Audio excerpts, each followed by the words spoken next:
Good morning, and thanks for watching. Today, I have a whole entire monster for y'all. For those of you who've seen my first two rideshare videos, I'm going to make a third one too. It may or may not be 45 minutes like the first two, but this one right here, I can tell you, is not going to be one of those. In fact, this is a whole separate monster that's not going to be a part of them.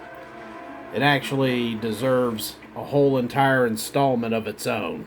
And it's based on one ride I took this morning at about maybe 6:30. In fact, I was actually going to be good this week and not do this till Saturday. But come on, Casey. Yeah, there's my cat knocking stuff over. I wasn't going to do this till Saturday, but what can I say? This bitch really got under my skin.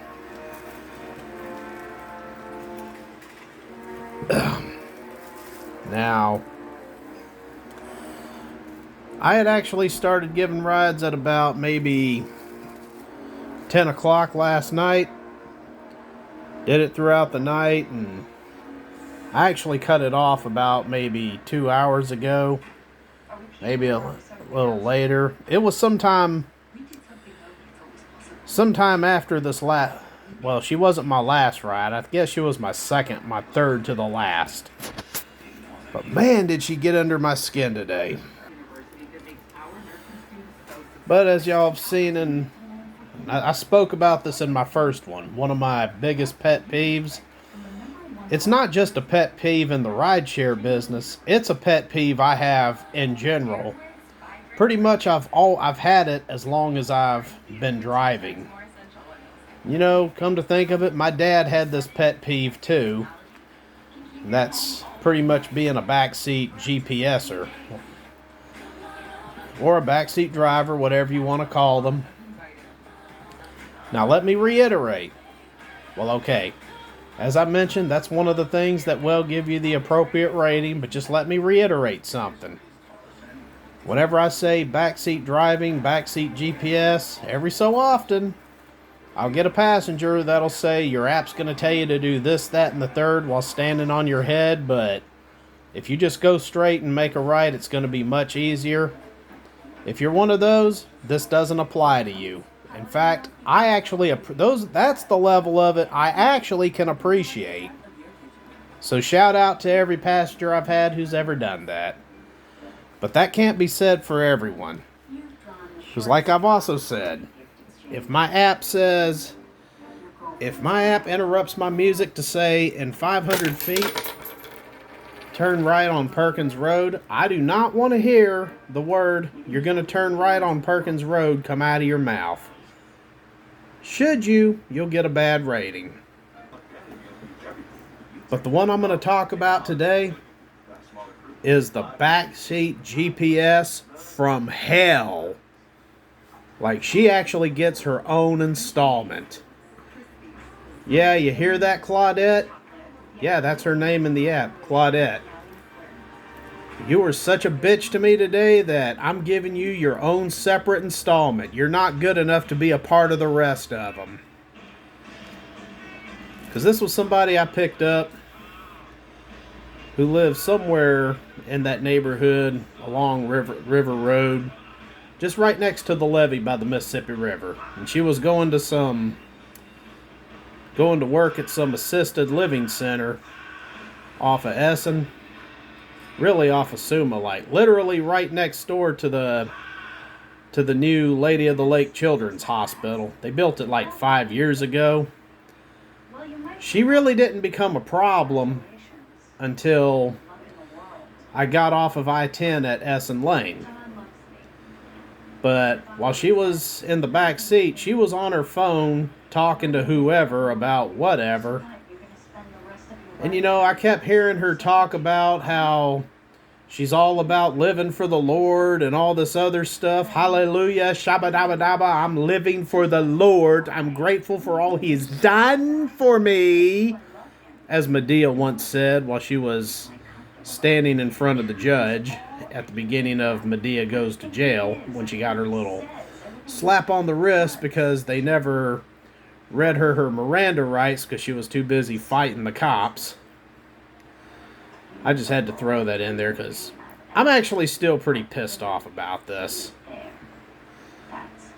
But yeah, and one of the things I heard her say multiple times, she was talking about the good deeds she's done at her job, how she's gone out of her way to buy stuff and give stuff to, you know, the patients that live there. And the only thing I can really think of is, and I'm not trying to push my religion on anybody, the only thing I can think of is Matthew 6:3, which says, "But when you give to the needy, do not let your left hand know what your right hand is doing, so that your giving may be in secret. Then your Father who sees what is done in secret will reward you."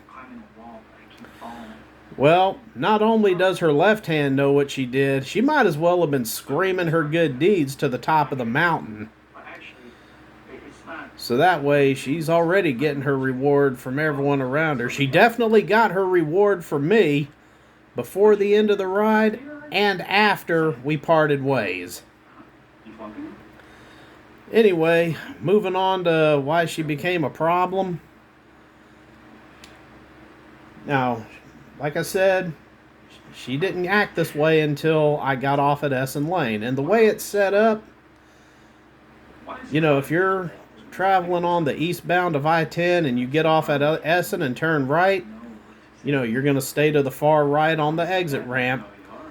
And then that lane right there goes around and becomes a whole lane where you do not have to stop. In fact, they even have a yellow sign there illustrating it, and below it is another yellow sign that says, "Do not stop." And people have, for one reason or another, stopped there like they're yielding at the yield sign. Because I know I've been behind people like that and actually blown at them. And the way Essen is, if you take that lane I just described, it has two more lanes right there with all the traffic going in the same direction. And on the other side of the median is three more lanes doing the same thing. In fact, I don't even call it Essen Lane. I call it Essen's Lanes, like plural. Anybody from Baton Rouge can tell you Essen Lane is a man-eating street. I mean, the time was like maybe 6:30, maybe 7 in the morning. Traffic, and where early morning traffic had already been kicked in. And whenever Essen is busy, you got so much traffic coming at you, and if you're wanting to do what I had to do, which was work my way all the way over to the left side so I could turn at the second light, you can have your turn signal on till the cows come home. Everyone around you, they would much rather go to hell than let you over. Like, they'll zip right by you and everything. It's like they're trying to tell you, there's something wrong with your left tail light. It's blinking erratically. You should get it checked. Anyway, here we go. As soon as I got off that exit ramp, I already had my left turn signal on so I can do that. She's in the back still, on her phone with whoever, and then she just starts screaming. She's like, "Get all the way over! Get all the way over! Get all the way over!" At first, I don't say nothing, because that's exactly what I'm doing. And I'm even having to stand on the gas pedal to get ahead of somebody who's not wanting to let me over. And whenever I get up to the intersection where the light is, where I'm going to have to turn left, "All right, now you're going to turn left right here." And I look back at her and I'm like, "Ma'am, please." Okay. Now, I'll be turning 42 next month. I learned how to drive when I was 12, so I've roughly been driving for 30 years. I have that much experience behind a wheel. Yes, there were some interruptions in my life during that time period. I would like to think I'm a damn good driver. In fact, anybody who knows me and has ridden in a car that I've driven, they will tell you that I'm one of the only ones they know where they actually feel comfortable to where they'll actually go to sleep and not have to worry about being woken up by being pulled out by the jaws of life and all this other crap. Okay, and even with that, I will admit, I do have one characteristic of a fairly new driver in some instances. And here's one. If you take all the traffic I just mentioned and you combine it with somebody else in the car just screaming at you, living up to human expectation, I would like to think, I don't care how long you've been driving, that will make anybody nervous. Because in that traffic right there, you're already nervous as it is because you have one goal, and that's to safely get across without getting into a wreck. So you got hazards all around you. And on top of that, you got one hazard in the car just screaming at you. And then, I'm after being in that turning lane, I get a green arrow, I make that turn, and I'm going down Constantine, which is the road that leads to where the new children's hospital is, and there's a right turn road up ahead that I got to turn onto to get to where she's going. I was surprised she didn't tell me to turn. I guess because I put my turn signal on before she had the chance. But that didn't stop any other backseat GPSers I've had from telling me to turn when I had my turn signal on. But then this assisted living place she works at, it's already in my visual. I have dropped off and picked up there in the past, so I already knew where we were going. And she says, it's that white building up ahead with the black roof. And I'm like, good to know. And then right when we got close to it, there's the driveway to enter the place. She's like, you're going to turn left right here. Okay, there's nowhere to turn except that driveway. I'm getting close to it. And there's like maybe a good anywhere between 50 to 20 feet before I get to it. Turn left right. And she's in the back seat just like, turn left right here. Turn, turn, turn. If I would have turned exactly when she said turn, I would have jumped the fucking curve and went off the road. And since it's been raining, probably would have got stuck. But whenever she turned the last time, this is right here is going to mark the first time I've ever raged at a passenger. As soon as she did it, I actually smacked the steering wheel, looked at her and said, "Shut up!" And she actually froze up like she didn't see it coming. And then I was like, God, do you have to do all that? You've been making me nervous since we got off the interstate. Are you trying to get us into a wreck?